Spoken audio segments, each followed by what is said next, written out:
ನಟ ಆದವನು ಡೈರೆಕ್ಟಿಗೆ ಸರೆಂಡರ್ ಆಗೋದು ಎಷ್ಟು ಇಂಪಾರ್ಟೆಂಟ್ ಆಗುತ್ತೆ? ಯಾಕಂದ್ರೆ ನಾವು ತುಂಬ ಸರಿ ಕೇಳ್ತೀವಿ ಸ್ಕ್ರಿಪ್ಟನ್ನೇ ಬದಲು ಮಾಡಿದ್ರಂತೆ, ಹಂಗಾಯ್ತಂತೆ ಹಿಂಗಾಯ್ತಂತೆ, ಅದ್ರ ರಿಸಲ್ಟನ್ನು ನೋಡ್ತಾ ಇರ್ತೀವಿ. ಇದೆಷ್ಟು ಈ ಇಕ್ವೇಷನ್ ಹೇಗಿರುತ್ತೆ ಒಬ್ಬ ನಟ ಮತ್ತು ಡೈರೆಕ್ಟರ್? ಬಿಲೀವ್ ಮಾಡಬೇಕು. One thing you should believe. ನಂಬಿಕೆ ಇದ್ರೇ ಮಾಡಬೇಕಿಲ್ಲ, ಮಾಡೋಕ್ಕೋಗ್ಬಾರ್ದು. ಇಲ್ಲ ಬೇಡ ಸರ್ ಬಿಟ್ಬಿಡಿ, ಪ್ರೀತಿ ವಿಶ್ವಾಸ ಆಗಲಿ ಬೇಡ ಅಂತ ಹೇಳ್ಬಿಟ್ಟು ಹೋಗ್ಬಿಡ್ಬೇಕು.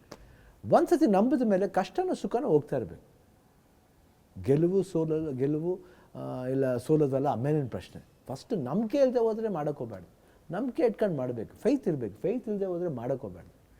ಈಗ ನೀವು ನೋಡ್ತಾ ಇದ್ರೆ ಏಜು 26, 27 ಇರ್ಬೋದು ಅನಿಸುತ್ತೆ ಡೈರೆಕ್ಟ್ರದು. ಹೌದು. ಸೊ ಆ ಯಂಗ್ಸ್ಟರ್ಸಿಂದ ವೆಟ್ರನ್ಸ್ವರೆಗೂ ನೀವು ಆ್ಯಕ್ಟ್ ಮಾಡಿದ್ದೀರಿ. ಅದನ್ನು ಹೇಗೆ ನೋಡ್ತೀರಿ ಆ ಗ್ರಾಫ್ನ?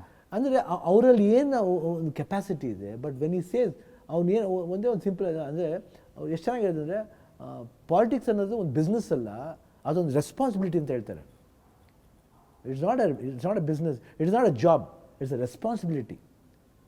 Wear people has believed in you, that's a beautiful thing.